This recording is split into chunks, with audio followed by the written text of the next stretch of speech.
राणी इंद्रासाठी tiffin घेऊन ऑफिसला जायला निघते. तेवढ्याच उर्मिला तिथे येते आणि भांडण उकरून काढते. उर्मिला मनात म्हणते, माझ्या नवऱ्याला घरातून बाहेर काढून ही राणी मौज मजा करते, मी हे कधी सहन करणार नाही. राणी म्हणते, उर्मिला ताई प्लीज जेवण तुम्हीच वाढून घ्या, ऑफिसमध्ये लंच ब्रेक संपायच्या आत मला इंद्रा सरांना डबा द्यायचा आहे. रत्नाई आणि मालती तिथे येतात. उर्मिला खोटं नाटक करते आणि म्हणते की राणीने पपईचा ज्यूस देऊन तिच्या पोटातील बाळाला इजा पोहोचवण्याचा प्रयत्न केला आहे.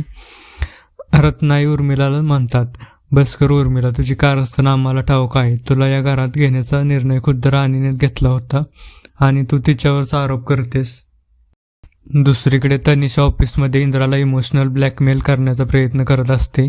तनिषा बोलते, इंद्रा माझ्या डोक्यातून ती रात्र जातच नाहीये, आपल्यात जे घडले ते मी कसं विसरू. इंद्रा बोलतो, बस झालं तुझी नाटकं तनिषा, मी ड्रिंक केलं होतं, मला सगळं आठवतंय, आपल्यात असं काही घडलेलं नाही. तेवढ्यात राणी टिफिन घेऊन केबिनमध्ये येते. इंद्रा घाबरतो आणि राणीला स्पष्टीकरण देण्याचा प्रयत्न करत असतो. राणी बोलते, सर तुम्ही इतकं टेन्शन का घेताय, पॅनिक होऊ नका. राणी इंद्रा आणि तनिषासाठी डबा घेऊन आलेले असते, पण तनिषा बिझनेस मीटिंगचं कसलं तरी कारण सांगून राणीला तिथून जायला सांगते आणि राणी तिथे टिफिन ठेवून निघून जाते. शेवटी इंद्रा आणि तनिषा घरी पोचतात. दारापाशी राणी तिच्या मैत्रिणीला प्रेमाने समजवत उभी असते.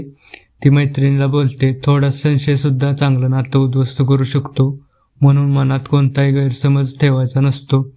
राणीला बाहेर उभं असलेलं पाहून तनिषा मुद्दाम पाय घसरल्याचे नाटक करते आणि इंद्राच्या मिठीत जाते.